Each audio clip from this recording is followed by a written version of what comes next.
పైకిద్దాం హల్లెలూయా. ఈ సమయంలో ప్రియులారా, పరిశుద్ధమైనటువంటి బల్లను మనం సమీపించబోయేటువంటి ముందుగా మనం ఈ యొక్క కీర్తన, మొదటి కీర్తన 3వ వాక్యంలో ఉన్నటువంటి విషయాలు మనం ఒకసారి గమనిస్తాం. అందరూ కూడా బైబిల్ తెరిచి పెట్టుకోండి.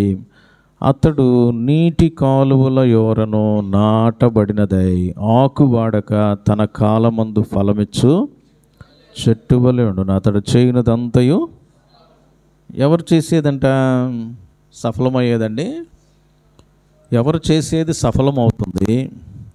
మరి ఎవరు గురించి చెప్తున్నాడు దేవుడు? అయ్యా, ఎవరి గురించి చెప్తున్నాడు? యెహోవా ధర్మశాస్త్రం ధ్యానించేవాడు. ఇంకా ఏమ్మా? విశ్వాసుల గురించా? మన గురించా? నీటి కాలువలు కాలువలు అమ్మటి తిరిగేవాళ్ళ? అదేంది నీటి కాలువలు? ఇంకా ఏమ్మా? రాధిక చెప్పు. వాక్యానుసారంగా నడిచేవారు. ఇంకెవరైనా ఉన్నారమ్మా? మరియమ్మ గారు, ఎవరి గురించి చెప్తున్నాడు? విశ్వాసులు. ప్రియులరా, చూడండి, ఒక 2 అనుభవాలు ఉన్నాయి మొదటి 2 వచనాల్లో. మొదటిది ఏంటి? పాపానికి సంబంధించింది. దుష్టులైన, పాపులైన, అపహాసకులైన మొత్తం కేటగిరీ పాపులు. పాపం నుంచి దూరంగా ఉండాలి, మొదటి విషయం. రెండోది ఏంటంట? అంటే ధర్మశాస్త్రం అంటే వాక్యం, దేవుని యొక్క వాక్యాన్ని ఎట్లా ఉండాలంట? మరి హత్తుకొని జీవించేటువంటి అనుభవం, దివారాత్రులు ధ్యానించేటువంటి అనుభవం. పాపానికి దూరంగా దేవునికి లేదా దేవుని యొక్క వాక్యానికి దగ్గరగా దేవుని వాక్యంతో కలిసి ఎవరైతే ఉంటారో వాళ్ళని గురించి 3వ వచనంలో మెన్షన్ చేస్తున్నాడు. ఈ రోజున మనం ఆలోచన చేద్దాం. 3వ వచనంలోనికి వెళ్ళబోయేటువంటి ముందుగా, ఈ రోజున నా జీవితం దేవుని మందిరంలో కూర్చొని ఉన్నాను, పాపం నుంచి వేరుపరచబడ్డానా? పాపపు తలంపులు, ఆలోచనలు అంతే ఉన్నాయా? పాపులతో కలిసి నివసిస్తున్నానా? పాపంతో, పాపులతో మమేకమైపోతున్నానా? వాళ్ళలాంటి ఆలోచనలు, తలంపులు కలిగి ఉంటున్నానా? దేవుని యొక్క వాక్యాన్ని ధ్యానిస్తున్నానా? హృదయంలో భద్రపరుచుకుంటున్నానా? చదువుతున్నానా? వాక్యాన్ని వింటున్నానా? దేవుని యొక్క వాక్యాన్ని పాటించడానికి ఆసక్తిని చూపిస్తున్నాను అసలు? ఇవన్నీ కూడా మనం చెక్ చేసుకోవాల్సినటువంటి అవసరత. ఈ 2 అనుభవాల్లో ఎవరైతే ఉంటారో, అంటే పాపానికి ఏం చెప్పాలమ్మా? మనం నో చెప్పాలి, లేదా ఏం చెప్పాలయా? బాయ్ చెప్పాలి. చెప్తున్నావా బాబు? చెప్తున్నావా అని అంటే మళ్ళీ తల దించుకుంటున్నాడు. చెప్పట్లేదు చాలామంది, ఒక నోటితో మాత్రమే చెప్తున్నాం మనం. పాపానికి ఫుల్ స్టాప్ పెట్టాలి. దేవుని యొక్క వాక్యానికి ఎస్ చెప్పాలి. దేవుని యొక్క వాక్యాన్ని ఎల్లవేళలా ఆహ్వానించాలి, ఇన్వైట్ చేయాలి. అట్టి అనుభవంలో ప్రియ విశ్వాసులారా మనం ఉంటున్నామా? మా పిల్లల్ని పెట్టుకొని వాక్యాన్ని వినాలి. మిమ్మల్ని అడుగుతా నేను, పిల్లలున్నా వాళ్ళు ఆడుకుంటున్నా ధ్యాస అంతా వాక్యం మీద ఉండాలి. కనుక ప్రియులరా, మరి ఇట్టి అనుభవం ఎవరికైతే ఉంటుందో వాళ్ళకి 3వ వాక్యంలో ఉన్నటువంటి అనుభవాలు వస్తాయంట. 3వ వాక్యంలో కూడా ఒక 4 అనుభవాలు ఉన్నాయి, 4 ఎక్స్పీరియన్సెస్. మొదటి 2 వచనాలు పూర్తి చేస్తేనే 3వ వచనపు అనుభవం మన జీవితాల్లో మరి సంపాదించుకోగలం ప్రియులారా. మొట్టమొదట చూడండి 3వ వాక్యాన్ని ఏదైనా మనం గమనిస్తాం. అతడు నీటి కాలువల యోరను నాటబడిన అనుభవంలో ఉంటాడు. పాపానికి నో చెప్పి వాక్యానికి ఎస్ చెప్పేటువంటి వ్యక్తి. నీవు డబ్బుందా, డబ్బు లేదా, టాలెంట్ ఉందా, టాలెంట్ లేదా, వీటి గురించి ప్రభు మాట్లాడటలేదు. పాపానికి ఫుల్ స్టాప్ చెప్పావా? దేవుని యొక్క వాక్యానికి నీ జీవితంలో అవకాశం ఇస్తున్నావా? యేసు ప్రభువుని నమ్మాను అని చెప్పేసి బాప్తీసం తీసుకున్న అనుభవంలో ఉన్నావా? ఉన్నటువంటి వ్యక్తి అయితే నీ జీవితం ఇక ఎలా ఉండాలి అన్నట్లయితే నీటి కాలువల యోరను నాటబడినటువంటి మొక్కలాగా చెట్టులాగా ఉండాలి ప్రియులారా. నీటి కాలువల యోరనంటే నీటి కాలువలంట, కాలువల్లో నుంచి వాటర్ వస్తూ ఉంది. ఆ కాలువ యొక్క ఆ మార్గంలో నాటబడినటువంటి చెట్టులాగా నీ యొక్క జీవితం ఉండాలి. ఉంటుందా? ఏంటండి నీటి కాలువలు? నీటి కాలువలు ఏందయ్యా? వాక్యం ప్రియులారా. మన చుట్టుపక్కల ఉండే కాలువలు కాదు, దాంట్లో మురుగంతా వస్తూ ఉంటుంది, చెడు అంతా వస్తూ ఉంటుంది, వేస్ట్ అంతా వస్తుంటుంది, గార్బేజ్ అంతా వస్తూ ఉంటుంది. నీటి కాలువలు ప్రియులారా, దేవుని యొక్క వాక్య ప్రవాహం, దేవుని యొక్క వాక్య ప్రవాహపు అనుభవంలో నాటబడినటువంటి చెట్టులాగా నీవు ఉండాలి. ఒకప్పుడు నువ్వు వాక్యము లేని దయ్యాలు తిరిగేటువంటి పరిస్థితుల్లో అనుభవంలో ఉన్నావు. ఇప్పుడు నీవు యేసు ప్రభువుని అంగీకరించావు, పాపానికి ఫుల్ స్టాప్ చెప్పావు, వాక్యానికి ఎస్ చెప్పేటువంటి అనుభవంలో వచ్చావు. ఇప్పుడు ఆ వాక్య ప్రవాహంలోనే నీ యొక్క జీవితం ఉండాలి. వాక్య ప్రవాహానికి అనగా దేవుని యొక్క బైబిల్ గ్రంథానికి దగ్గరగా ఉండాలి నీ జీవితం. ప్రియులరా, దేవుని మందిరానికి దగ్గరగా ఉండాలి. బైబిల్ సెలవిస్తూ ఉంది ఒక మాట చూడండి. 92వ కీర్తన 13వ వాక్యాన్ని చదువుకుందామండి. 92వ కీర్తన 13వ వాక్యం చదవండి అమ్మా.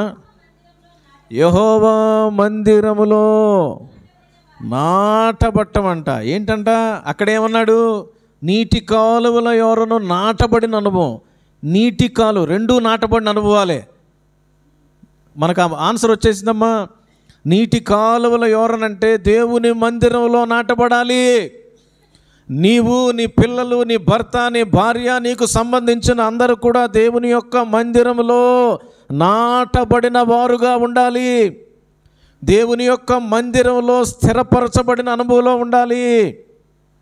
నీ యొక్క జీవితం ఎక్కడ నాటబడినా అది ప్రమాదం. గాలి వస్తే పడిపోయే పరిస్థితులు వస్తాయి, తుఫాను వస్తే కొట్టుకొని పోయే పరిస్థితులు వస్తాయి.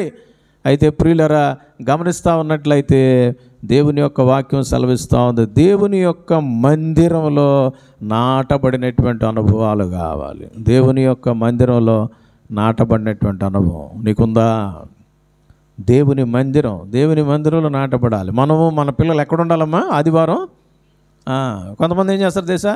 సండే స్కూల్కి పిల్లల్ని పంపించే ఆదివారం ఆరాధనకు మాత్రం పిల్లల్ని తేటలా. మీరు ఆడుకోండి, ఇంట్లో హాయిగా ముచ్చట్లు ఆడుకోండి, బాగా బెచ్చాలు తీసుకొని ఆడుకుంటూ ఉండండి, కొట్టుకుంటూ తిట్టుకుంటూ ఉండండి. అదేందమ్మా? కొంతమంది పిల్లలన్నా వస్తున్నారు, పెద్దవాళ్ళు మాత్రం టైం లేదు. ఏందే అంటే ఫంక్షన్లో ఉన్నా. ఏంటే ఆదివారం దేవుని మందిరంలో ఉండాలి కదండి. మన జీవితాలు నాటపడాల్సింది ఎక్కడా? ఎదగాల్సింది ఎక్కడా? శక్తి పొందుకోవాల్సింది ఎక్కడా? దేవుని మందిరంలో. ప్రియులారా, బైబిల్ సెలవిస్తూ ఉంది చూడండమ్మా. 36వ కీర్తన 8వ వచనం. 36వ కీర్తన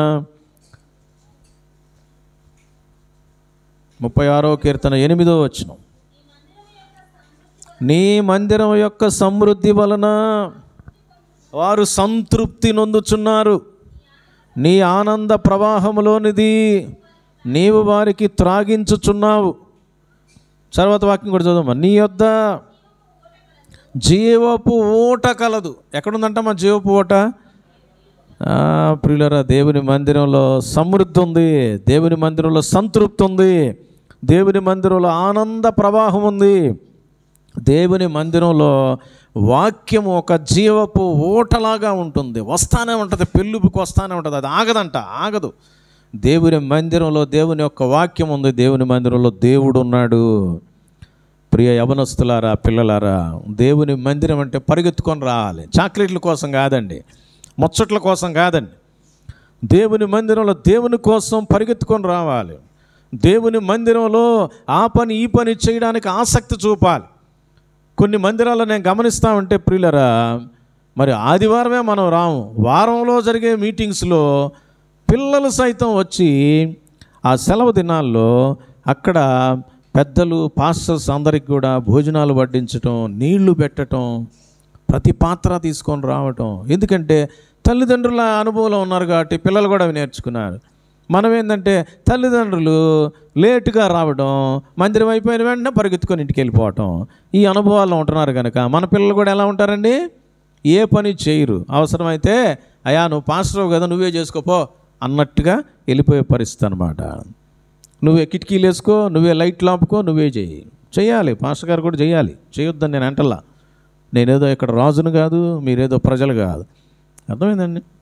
అంటే పట్టనటువంటి అనుభవాలు కాదు కావాల్సిందే. దేవుని మందిరంలో ఆసక్తి కావాలి. ఏమో ఒక 5 నిమిషాలు ఆగితే ఏమన్నా అవుద్దా? ప్రాణం పోద్దా? 10 నిమిషాలు ఉండి మన చైర్లో ఒక పక్కన పెట్టలేమా? వెళ్ళిపోయే ముందు ఒకసారి చీపురు తీసుకొని మొత్తం ఊడ్చేస్తే ఎంత నీట్గా ఉంటుంది. ఏమ్మా, మందిరం జరిగే ముందేనా ఊడ్చేది? అయిపోయిన తర్వాత ఊడమా? ఆకలేస్తున్నా అంత ఇదిగా. మిగిలిన చోట ఫంక్షన్లో 2 దాకా కూడా అంతే వెయిట్ చేస్తామే.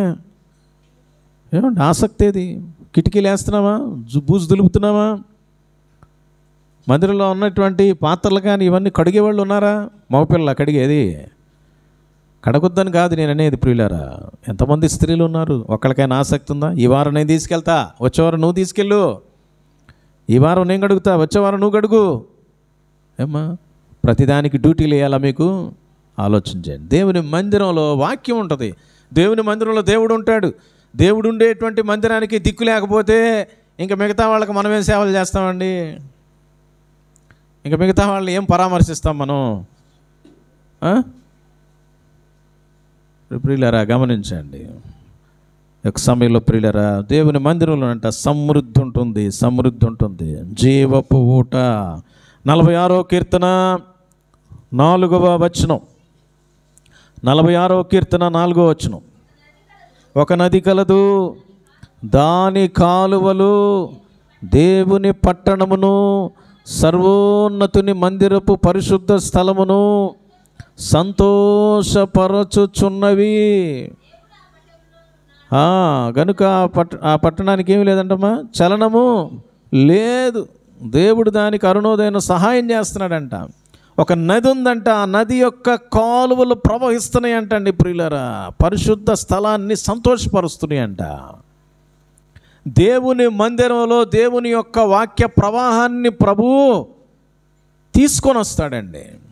అందుకని దేవుని మందిరం కోసం అవసరమైతే ఆదివారం డ్యూటీ ఉంటే సెలవు పెట్టుకొని రావాలి. మనం ముఖ్యమైన కార్యక్రమం ఉంది అంటే అడ్జస్ట్ చేసుకొని రావాలి. మనం కష్టతరమైనటువంటి పరిస్థితులే ఉంటాయి, అడ్జస్ట్ చేసుకోవా? ఎవరికైనా సీరియస్ కండిషన్లో ఉంది, సెలవు పెట్టుకొని వెళ్ళవా? వాళ్ళ ఇంటికి హాస్పిటల్ దగ్గరికి వెళ్ళి చూడటానికి పోవా? అర్థమైందండి ప్రియులారా? దేవుని మందిరం యొక్క విశిష్టత మనకు తెలిస్తే మనం దేవుని మందిరాన్ని ప్రేమిస్తాం. దేవుని మందిరానికి ఫుల్ స్టాప్ పెట్టాం. దేవుని మందిరం మీద అలగం. ఏమండి, దేవుని మందిరం మీద అలగకూడదండి మనం ప్రియులారా. దేవుని మీద అలగకూడదు. దేవుని వాక్యం కోసం మనం రావాలి, పరితపించి రావాలి, పరిగెత్తుకొని రావాలి. అర్థమైందండి? పరిస్థితులను అడ్జస్ట్ చేసుకోవాలి. ఎప్పుడు ఎగ్గొడదామా, ఎప్పుడు ఇంట్లో ఉందామా అనేది కాదు. ఎప్పుడెప్పుడు వెళ్దామా దేవుని మందిరానికి, దేవుని మందిరానికి. దేవుని వాక్యం వినాలయా నేను? దేవుని యొక్క వాక్య సమృద్ధి ఉంటుంది అక్కడ ప్రియులారా. కాబట్టి వాక్యం కోసమైనటువంటి ఆ దాహం నీకుంటే ప్రభు నిన్ను నాటబడిన అనుభవంలో ఉంచుతాడు. నాటబడింది అని అంటే అర్థం ఏంటంటే స్థిరత్వానికి సాదృశ్యం అది. అతడు నీటి కాలువల యోరను నాటబడిన అనుభవంలో ఉంటాడు. నాటబడ్డావా? ఏమండి, నాటకుండా ఉంటే పైనే ఉంటే గాలికి ఎగిరిపోతావు. లోకములో నిన్ను ఎంత నాటుకున్నా, లోకంలో నిన్ను ఎంత స్థిరపరచుకున్నా, ఏమండి బాగా డబ్బు వస్తుంది, నెలకి కావలసినంతటువంటి సమృద్ధి ఉంది అని లోక సంబంధమైన శరీర సంబంధమైన జీవితాన్ని బట్టి సంతృప్తి కలిగి ఉంటున్నావేమో. ఆత్మ సంబంధమైనటువంటి విషయాల్లో నీ జీవితంలో శ్రమలు, బాధలు, ఇబ్బందులు, ఇరుకులు వచ్చినప్పుడు కొట్టుకుని పోతావు. జాగ్రత్త. అందుకనే లోక సంబంధమైన జీవితంలో నాటబడిన స్థిరపరచబడిన అనుభవాలు కాదండి, దేవుని మందిరంలో దేవుని వాక్యములో నాటబడిన స్థిరపరచబడినటువంటి అనుభవాలు కావాలి, అనుభవాలు కావాలి. అందుకే 92వ కీర్తన మనం ఇందా చదివాం. ఏముందండి అక్కడ? వారు యెహోవా మందిరములో నాటబడిన వారై వారు మన దేవుని ఆవరణములలో వర్ధిల్లుతారంట.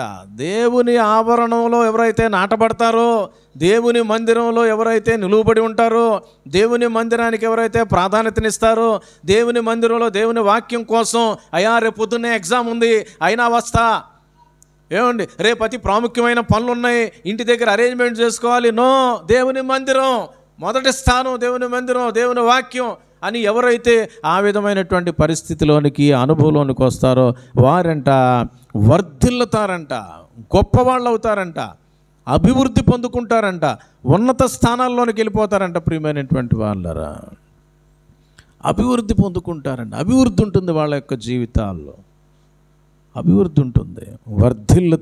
వర్ధిల్లుతారు అనేటువంటి విషయాలు ప్రభు తెలియపరుస్తూ ఉన్నాడు. నీవు వర్ధిల్లాలి అంటే, నీవు గొప్ప చేయబడాలి అంటే, నీవు రాసిన ఎగ్జామ్స్లో నీవు వర్ధిల్లి నువ్వు గొప్ప స్థితిలో ఉండాలి అంటే నువ్వు దేవుని మందిరంలో ఉండాలా, దేవుని వాక్యంలో ఉండాలా. ఏమండి, నువ్వు మరి ఉద్యోగానికి అప్లై చేసావు, ఆ ఉద్యోగం నీకు రావాలి అంటే నీవు దేవుని మందిరాన్ని ప్రేమించే వ్యక్తివిగా ఉండాలా, దేవుని మందిరంలో నిలువబడేటువంటి వ్యక్తివిగా ఉండాలా. దేవుడు అంటే గిట్టదు, దేవుని మందిరం అంటే గిట్టదు, దేవుడి ఆశీర్వాదాలు మాత్రం కావాలా. ఆయన ఎవరికి ఇవ్వడు, అట్లాగా ఊరకనే ఇవ్వడండి ఎవరికి కూడా ఆయన ఆశీర్వాదాలు. నువ్వు దేవుని మందిరంలో నాటబడితే అప్పుడు వర్ధిల్లుతావు, దేవుని వాక్యంలో నాటబడితే అప్పుడు వర్ధిల్లుతావు. దేవుని వాక్యంలో దేవుని మందిరంలో నాటబడితే నీ యొక్క నోటిని కాచుకుంటావు, నీ మాటలను కాచుకుంటావు, నీవు చాలా జాగ్రత్తగా ఉంటావు, నువ్వు దేవుణ్ణి మహింపరుస్తావు. దేవుణ్ణి మహింపరిచే వాళ్ళని, దేవుని గణపరిచే వాళ్ళని దేవుడు గణపరుస్తాడంట. నన్ను గణపరచువారిని. కనుక ప్రియులరా, నువ్వు వర్ధిల్లాలి అని అనుకుంటున్నావు, దేవుని మందిరానికి మాత్రం ప్రాధాన్యతనివ్వట్లా. ఏమండి, చాలా ఈజీగా కొంతమందిని నేను గమనిస్తూ ఉంటే చాలా ఈజీగా అనమాట ఆదివారం ఆరాధన స్కిప్ చేసేస్తున్నారు. సింపుల్గా ఒక చిన్న రీజన్ అనమాట, ఒక చిన్న సమస్య ఏదో వచ్చింది, జలుబు, వదిలేస్తారు. ఇంటికి ఎవరో బంధువు వచ్చారు, వదిలేస్తున్నాం. ఒక ఫ్రెండ్ వచ్చాడు, వస్తే ఏమండి హాస్పిటల్లో ఉన్నారు, హాస్పిటల్ ఎప్పుడు వెళ్ళాలా? మందిరానికి ముందు వెళ్ళు, మందిరం తర్వాత వెళ్ళు. ఆదివారం ఆరాధన ఎగ్గొట్టి వెళ్ళే అంత ఉందా? ఆదివారం ఆరాధన ఎగ్గొట్టి నువ్వు ఫంక్షన్లోకి పోయి తినొస్తావా? ఏమండి, ఆ పొట్టలో అది అరుగుద్దంటావా? దేవుని మందిరానికి నువ్వు ప్రాధాన్యత ఇవ్వకుండా ఏంది నువ్వు చేసేది? అవసరమా? ప్రియులారా, గమనించండి, కొద్దిగా సీరియస్గా ఉన్నాయి నా మాటలు, తప్పుగా భావించకండి. ప్రియులారా, దేవుని మందిరానికి ప్రాధాన్యత ఇవ్వాలి, నాటబడినటువంటి అనుభవం కావాలి. సంవత్సరాలు గడుస్తున్నాయి, ఇంకా ఏందండి చిన్నపిల్లల చేత ఏలెత్తి చూపించుకునేటువంటి పరిస్థితి. 10 మందికి మనం మాదిరిగా ఉండాలా, నన్ను చూసి నేర్చుకోండి అనాలా. పౌలు గారు అంటున్నాడు 1 కొరింథీ 11:1 ఏమన్నాడమ్మా? నేను క్రీస్తుని పోలు నడుచుకుంటున్నాను రా, నన్ను చూడండి అన్నాడు. మీలో ఎవరైనా ఒకళ్ళు చెప్పగలరట్టగా? నన్ను చూడండి, ఇదిగో ఇన్ని పనులు ఉన్నాయి, వచ్చాను మందిరానికి, ఇంత అస్వస్థ ఉంది అయినా వచ్చా, ఇంత ఇబ్బంది ఉంది వచ్చా, అసలు పరిస్థితులు ఏం బాగాలా, అనారోగ్యం ఉంది వచ్చా అంటున్నావా? ఏమండి, కాలు నొప్పా? ఎవరికైనా ఫోన్ చేస్తే ఒకళ్ళు వచ్చేసి ఏమండి కాలు నొప్పి అని ఫోన్ చేస్తే, ఏమ్మా సుభాషిణమ్మ గారు కాలు నొప్పి అని అన్నదనుకో పెద్ద ఆమె, మన మధ్యలో జోసఫ్ ఉన్నాడు, బుల్లెట్ ఉంది ఆయనకి, బుల్లెట్ వేసుకొని తీసుకొస్తాడండి. తేరా? ఎవరు రారా? పిల్లలు ఎవరు రారా? ఎంతమంది లేరు? నిజంగా నీకు ఆసక్తి ఉంటే, అయ్యా ఒంట్లో బాగాలేదా, పలానా చోట ఉన్నానయా, పోయి ఫోన్ చేయి, ఒకళ్ళు వచ్చి తీసుకురారా పిల్లలు ఎవరన్నా. వీళ్ళ ఆసక్తి, ఇది ఆసక్తి. దేవుని మందిరంలో నాటబడినటువంటి అనుభవం మరి ఉన్నావా? ఎలా ఉన్నావు ఈ రోజున? దేవుని మందిరంలో నాటబడితే వర్ధిల్లతో ప్రియులారా. రెండవ ప్రాముఖ్యమైన విషయాన్ని మనం గమనించినట్లయితే చూడండి, 3వ వాక్యం. ఎక్కడున్నాం బాబు? ఎక్కడున్నాం మనం? ఎక్కడున్నాం? 3వ అధ్యాయమా? 1 కీర్తన 3వ వాక్యం. ఇక్కడే ఉండండి అందరూ. ఏమో, అతడు నీటి కాలువను ఎవరు నాటబడిన అనుభవం అంట. రెండోది ఏంటంటే బాబు, ఆకు వాడని అనుభవాలుగా. చాలామంది జీవితాలు వాడిపోతున్నాయి, వడలిపోతున్నాయి. ఏమండి, ఆకులు ఎట్లుంటున్నాయంట బాబు? ఇంట్లో మాత్రం పెద్ద బైబిల్ ఉంది, చర్చి మాత్రం పెద్దది కట్టుకున్నాం మనం, తొందరలో కంప్లీట్ అవుద్ది. చర్చి పెద్దది, పెద్ద పెద్ద ఫ్యాన్లు, రేపొద్దున ఏసీలు ఇస్తాడేమో దేవుడు తెలియదు, ఏసీలు అన్నీ ఉన్నాయి, మంచి మంచి బట్టలు అన్నీ ఉన్నాయి. కానీ ఆత్మీయ జీవితాలు ఎలా ఉన్నాయంట? వాడిపోతున్నాయంట. ఆకు వాడే అనుభవంలో ఒకవేళ ఉన్నావా నువ్వు? ఆకు వాడని అనుభవంలో ఉన్నావా? ఆకులు వాడిపోతున్నాయా? ఏమ్మా ఆకులు ఎప్పుడు వాడిపోతాయమ్మా గ్లోరీ? చెట్టుకు ఆకులు ఎప్పుడు వాడిపోతాయి? తగిన పోషక పదార్థాలు లభించకపోతే కదండి. ఆకు వాడని అనుభవంలో నీవు ఉంటావు, వాక్య ప్రవాహంలో నీవు ఉంటే. ప్రియులరా, నా జీవితాలు ఆత్మీయంగా పచ్చగా ఉండాలి అంటే వాడని వడలని అనుభవంలో కాకుండా, ప్రియులరా వాడని అనుభవంలో ఉండాలి అంటే, వడలని అనుభవంలో ఉండాలి అంటే మన యొక్క జీవితాల్లో ఎటువంటి పరిస్థితి కావాలో తెలుసండి. హోషేయ పుస్తకంలో ఒక అద్భుతమైనటువంటి మాటను గ్రంథకర్త రాస్తున్నాడు. హోషేయ పుస్తకం ప్రియులరా 14వ అధ్యాయం 5వ వచనం నుంచి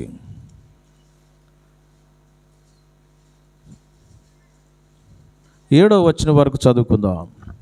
హోషేయ పుస్తకం 14వ అధ్యాయం 5 నుంచి 7. చెట్టునకు మంచు ఉన్నట్లు నేను అతనికి ఉందును. ప్రియులారు ఏంటంట? చెట్టుకంట మంచు ఉన్నట్టంట. మంచు కాలంలో ఆ చెట్ల ఆకులు కూడా ఎట్లుంటాయమ్మా? తడిస్తుంటాయి. బైక్ బయట పెట్టావు, ఎట్లుంటుంది ఆ సీటు?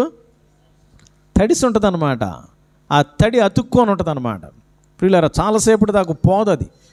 అంటే ఒక రకంగా చెప్పాలి అంటే ఇంకిపోయి ఉంటుంది ఆ తడి. ప్రియులారా ఇక్కడ అనుభవం ఏమని చెప్తున్నాడంటే దేవుడు 5వ వచనంలో, చెట్టుకి మంచున్నట్టు నేను కలిసి ఉంటా, అంత దగ్గరగా ఉంటా, కలిసిపోయిన అనుభవంలో ఉంటా. చెట్టునకు మంచున్నట్టుగా ఉంటే ఆకులు వాడతాయా? ఆకులు వాడవు. ఈ రోజున నా జీవితాలు ఆత్మీయంగా వాడిపోవటానికి గల కారణం, వడలిపోవటానికి గల కారణం, రేపో మాపో రాలిపోవడానికి గల కారణం, ఆత్మీయంగా దుస్థితిలో పడిపోవడానికి గల కారణం ప్రియులారా దేవుని తోడు లేకపోవటమేమో. ఒకసారి గమనించండి ప్రియులారా, దేవుని తోడు. అమ్మ లేదు తోడు, నాన్న లేడు, అన్నదమ్ములు తోడు లేరు, సొంత దేశస్తులు లేరు, స్నేహితులు లేరు, డబ్బు లేదు, ఆరోగ్యం లేదు, ఏమీ తోడుగా లేవు. కానీ అన్యుల దేశంలో, ఐగుప్తు దేశంలో యోసేపు కంట ఒక ఆయన మాత్రం తోడుగున్నాడంట. ఎవరమ్మా ఆయన? దేవుడు తోడుగా ఉన్నాడంటండి. యెహోవా హస్తము అతనికి. ప్రియులారా పరిస్థితులు భీకరంగా ఉన్నాయేమో, దేవుని తోడు నీకు కావాలి. పరీక్షలు రాసే టైంలో కఠినంగా ఉందేమో పేపరు, దేవుని హస్తం తోడుగా ఉండాలి. కఠినంగా ఉన్నాయి చుట్టూ పరిస్థితులు, కానీ ఇస్సాకు విత్తనం వేస్తే ఏమైందంట బాబు? 100 పంట వచ్చిందంట. కారణం ఏంటంటే తోడుగా ఉన్నాడు దేవుడు. ఎవరు తోడుగా ఉండాలి? ఆయన తోడుగా ఉండాలి. ఎల్లయ్య కాదు, పొల్లయ్య కాదు, ట్రంప్ కాదు, ఇంకెవరో బిల్ గేట్స్ కాదు, లేకపోతే నరేంద్ర మోడీ కాదు. ఎవరమ్మా మనకు తోడుగా ఉండాల్సింది? ఆయన తోడుగా లేకపోతే నువ్వు చదివిని అన్నీ మర్చిపోతావు, ఒక్కటి గుర్తుకు రాదు. ఏం చేస్తావు? ఏం బాబు? డ్యాన్స్ చేస్తావు, ఆడుకోబాకు, వాక్యం విను. అర్థమైందండి? దేవుడు తోడుగా ఉండాలా? ఏమనుకుంటున్నారు? మెమరీ సిస్టమ్ను తయారు చేసిన దేవుడు, నీకు కాళ్ళు చేతులు ముక్కు నోరు ఇచ్చింది దేవుడు. ఆయన లేకపోతే నువ్వేడే పరీక్షలు రాసేది? ఆయన లేకపోతే నువ్వేడ ఉద్యోగాలు సంపాదించేది? ఆయన లేకపోతే నువ్వెట్లా ఈ లోకంలో జీవించగలిగేది? ప్రియులారా గమనించండి. ఆకు వాడని అనుభవం నీ జీవితంలో ఉండాలంటే ఎవరు తోడుగా ఉండాలి సార్ అక్తర్ గారు? దేవుడు తోడుగా ఉండాలండి. చెట్టు కంట మంచు తోడుగా ఉన్నట్లంట ఆయన మనకుంటాడంట. తామర పుష్పము పెరుగునట్లు అతడు అభివృద్ధి నొందును, లెబానోను పర్వతము దాని వేళ్ళు తన్నునట్లు వారు తమ వేళ్ళు తన్నుదురు, అతని కొమ్మలు విశాలముగా పెరుగును. ఆకులే వాడిపోతే కొమ్మలు ఇంకేముందండి? రేపు మాపో కొమ్మలు కూడా పాడైపోతాయి. ఆకులు వాడకుండా ఉంటే కొమ్మలు కూడా ఏమండి, కొమ్మలు అంతా చెట్టు అంతా కూడా చాలా చక్కగా ఉంటుంది. ప్రియులారా ఈ రోజున గమనిస్తూ ఉన్నట్లయితే నా జీవిత అనుభవాలు ఏ విధంగా ఉన్నాయి? దేవుడు తోడుగా ఉండాలండి నీకు, నాకు, మనందరికీ. ఆయన తోడుగా ఉండాలి. యోహాను సువార్త 15వ అధ్యాయంలో 5వ వచనాన్ని గమనించినట్లయితే ఏముంది బాబు? చూడకుండా చెప్పండి ఎవరైనా. ఎవరు నా యందు నిలిచిండునో ఏముందమ్మా? ఎవడు నా యందు నిలిచియుండునో నేను ఎవని యందు నిలిచియుందునో వాడు బహుగా ఫలించును. నాకు వేరుగా ఉండి మీరేమియో ఆయనకు వేరుగా ఉంటే వాడిపోతావు. ఏమంటే యేసయ్య లేకుండా నీకు ఉద్యోగం వస్తుందా?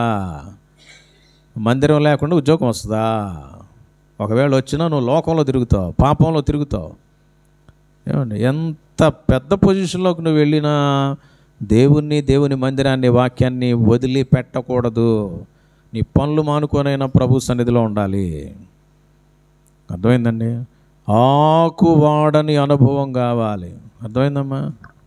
ఆకు వాడని అనుభవం కావాలి అంటే దేవుని తోడు కావాలి. యేసయ్య నీకు తోడుగా ఉండాలి. ఇంకెవరు తోడుగా ఉన్నా కానీ లాభం లేదు. మనుషులందరూ ఒకరోజు ఉండి రేపు కనపడరు. మన జీవితాలు శాశ్వతమైనవి కావు. కనుక ప్రియమైనటువంటి వాళ్ళరా, ఆకు వాడని అనుభవం. మూడవ అనుభవం ఏంటమ్మా? మొదటి కీర్తన 3వ వాక్యంలోకి వెళ్ళిపోవాలి వెంటనే. మూడో అనుభవం ఏముందమ్మా అక్కడ? తన కాలమందు ఏమిస్తాడంట? ఫలాలిచ్చే చెట్టు అంట. నీ జీవితం ద్వారా ఏమన్నా ఫలం ఉందా? నీ జీవితం ద్వారా ఫలం ఏంటి? ఫలాలిచ్చేటువంటి చెట్టుగా చేస్తాడంట. ఫలభరితమైనటువంటి అనుభవం, ఫలాలిచ్చేటువంటి అనుభవం, ఫలహీనమైనటువంటి అనుభవం కాదండి. ప్రియులరా, మనం హోషేయ పుస్తకం 14వ అధ్యాయం చూడండి, 8వ వచనాన్ని కనుక గమనించినట్లయితే ఏమి రాయబడిందమ్మా? హోషేయ 14:8, ఎఫ్రాయిము బొమ్మలతో నాకిక నిమిత్తమేమి, నేనే ఆలకించుచున్నాను, నేనే ఎఫ్రాయిమును గూర్చి విచారణ చేయుచున్నాను, చిగురు పెట్టు సరళ వృక్షం వంటి వాడను, నా వల్లనే నీకు ఫలము కలుగును. యేసు ప్రభువారు దేవుడు తెలియపరుస్తున్నాడు, నీకు ఫలభరితమైన అనుభవం కావాలి అంటే యేసయ్య ద్వారా మాత్రమే ఫలాలు సంపాదించుకోగలవు. మరి ఒక విషయం ఏమిటి అన్నట్లయితే ప్రియులరా, నీవు ఎప్పుడైతే దేవుని కొరకు ఫలాలు ఫలించే అనుభవంలోనికి వస్తావో, ఆత్మ సంబంధమైనటువంటి ఫలాలతో అలంకరించబడతావో, అప్పుడు లోక సంబంధమైన ఫలాలు కూడా నువ్వు ఫలించగలవు. మనందరం ఏం చేస్తామంటే లోక సంబంధంగా పరీక్షలో నాకు మంచి మార్కులు రావాలి, ఉద్యోగం మంచిది రావాలి, మంచి అమ్మాయితో పెళ్ళి అవ్వాలి, ఒక మంచి ఇల్లు కట్టుకోవాలి, అది కావాలా, ఇది కావాలి, ఇది ఏదని చెప్పేసి లోక సంబంధమైన అన్నీ అడుగుతూ ఉంటాం. కానీ ప్రభు ఏమన్నా అంటే, మొదట నీవు నా కొరకై ఫలాలు ఫలించు, నీవు నాలో అభివృద్ధి పొందు, నా కొరకై బ్రతుకు, ఆత్మీయంగా నీవు అభివృద్ధి చెందు, అప్పుడు నిన్ను శారీరకంగా కూడా అభివృద్ధి చేస్తా. శరీర సంబంధమైనటువంటివి శాశ్వతంగా ఉండేవి కాదయ్యా. శాశ్వతంగా ఉండేటువంటి వాటి మీద గురిపెట్టు. బైబిల్ గ్రంథంలో చాలామంది యొక్క జీవితాలు ప్రియులరా, అబ్రహామును అన్ని విషయాలు దేవుడు ఆశీర్వదించాడు.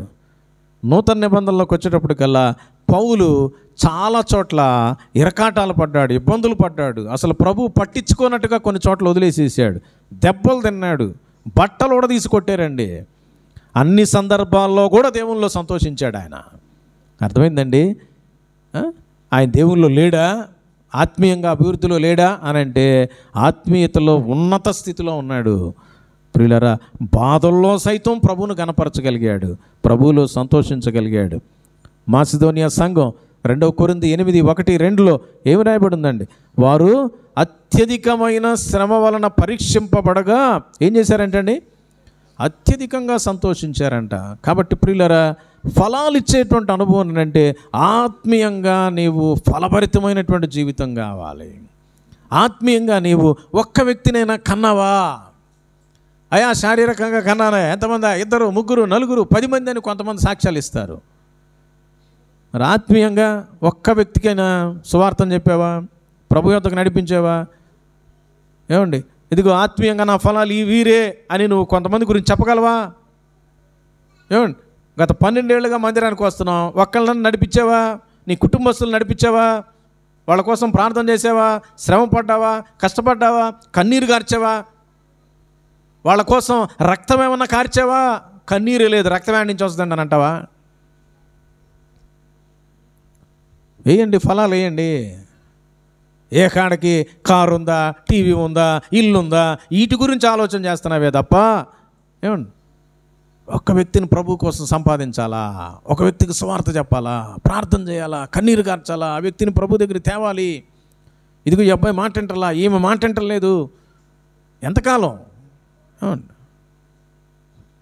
వాళ్ళు చస్తారులే, నేను మందిరాన్ని పోయి వస్తా అన్నట్టుకు వస్తున్నామే తప్ప ఏమండి మన చుట్టూ ఉండే వాళ్ళ కోసం కన్నీరు కార్చిన అనుభవం ఉందా? కన్నీటితో విత్తువాడు ఏం చేస్తాడంట? సంతోషంతో ఫలాన్ని కోసుకుంటాడండి. ఏది కన్నీరు? ఏది కన్నీరు లేదు. అయ్యా బాబు వింటున్నావా? షబీర్ వింటున్నావా? ఏదో బాడీని చూసుకుంటున్నావు ఏంది? బాడీ బిల్డింగ్కి వెళ్తున్నావు ఏంది? ఫలాలు ఫలించాలయ్యా, ఊరకు బాడీని పెంచుకుంటే లాభాలా? ప్రియులరా, ఫలం ఇచ్చే అనుభవం కావాలి. ఆత్మీయంగాను ఫలాలు కనుకున్నట్లయితే దేవుడు తప్పక శరీర సంబంధమైన ఫలాలు కూడా ఇస్తాడండి. నీకే లోటు చేయడు ప్రభు. ప్రియులరా, 4వ అనుభవాన్ని చూసి మనం మరి బలను సమీపిస్తాం. ఏంటో తెలుసండి 4వ అనుభవం? సఫలత అనుభవం, సఫలపరచబడేటువంటి అనుభవం. నీ యొక్క జీవితం, నా యొక్క జీవితం ప్రియులరా సఫలపరచబడాలి అంటే నువ్వు చేసే ప్రతిదీ కూడా ప్రభు సఫలత దిశగా తీసుకొని వెళ్ళాలి అంటే నీవు, నేను, మనందరం కూడా ఎటువంటి అనుభవంలో ఉండాలో తెలుసా? దేవుని మందిరంలో నాటబడినటువంటి అనుభవంతో, ఆకువాడని అనుభవంతో, ప్రియులరా దేవుని కొరకు ఫలాలు ఫలించేటువంటి అనుభవంలో నీవు ఉన్నప్పుడు తప్పక నువ్వు చేసే ప్రతిదాన్ని కూడా దేవుడు సఫలపరుస్తాడు. ఆత్మీయంగా నువ్వు ఫలాలు ఫలిస్తున్నావు కనుక నీవు చేసే ప్రతి ప్రయత్నాన్ని, నువ్వు చేసే ప్రతి కార్యాన్ని దేవుడు సఫలపరిచి శారీరకంగా కూడా లోకపరంగా కూడా నిన్ను ఉన్నత స్థితిలో ఆయన నిలబెడతాడు. ఆయన నిలువబెట్టేంత వరకు నువ్వు వెయిట్ చేయాలి. అర్థమైందండి ప్రియులారా? అబ్రహాము యొక్క జీవితంలో అన్ని విషయాల్లో ఆదికాండం 24వ అధ్యాయం 1వ వచనంలో గమనిస్తే ఆశీర్వదింపబడ్డాడంట. ఆ ఆశీర్వాదాలు రావటానికి ఆయన దరిదాపుగా ప్రియులారా 20 ఏళ్ళు 30 ఏళ్ళు పైనే ఆయన వెయిట్ చేయాల్సి వచ్చిందండి. వెయిట్ చేయాల్సి వచ్చింది ప్రియులారా. నీవు నేను అంటా ఉంటాను అన్నమాట చాలామంది, నువ్వు దేవుళ్ళో ఉన్నావు కదా, ఏ ఆశీర్వాదాలు ఏడ నుంచి వచ్చినాయి, ఎక్కడి నుంచి వచ్చినాయి, ఏది ఒక్కట్లేదే, నా ఈ చూడు ఎన్ని ఉన్నాయో అని అంటూ ఉంటారు అన్నమాట. ప్రియులారా చాలా టైం పట్టిందండి. ఒక్క రోజులో రాల వాళ్ళందరికీ, ఒక్క రోజులో రాల. కొంతమందికి అసలు ఏం రాలేదంట, దేవుడు వాగ్దానం చేసి పొందుకోలేదంటాడు. కానీ దూరం నుండి చూచి దేవునికి వందనం చెప్పి పరలోకానికి ఎగారంట వాళ్ళు. కనుక ప్రియులరా తప్పక ఆత్మ సంబంధమైన ఫలాలను ఫలించినప్పుడు శరీర సంబంధమైనటువంటి ఫలాల్ని ప్రభు ఇస్తాడు, తగిన సమయంలో ఇస్తాడు. అందుకని బైబిల్ సెలవిస్తూ ఉంది. 1 పేతురు పత్రిక 5వ అధ్యాయం 6వ వచనంలో ఏముందమ్మా? తగిన సమయం మందు ఆయన మిమ్మును ఎప్పుడంటాయా? తగిన, నువ్వు అనుకున్న టైం కాదు, దేవుడు అనుకున్న టైం, దేవుడి టైంలో. అందుకని అక్కడ 1వ కీర్తనలో కూడా ఏముందమ్మా? ఎప్పుడు ఫలాలు వస్తాయంట? ఎప్పుడంట? తన కాలమందు. తన కాలం అంటే ఏ కాలం? దేవుడు నిర్ణయించిన కాలం, దేవుని సమయం.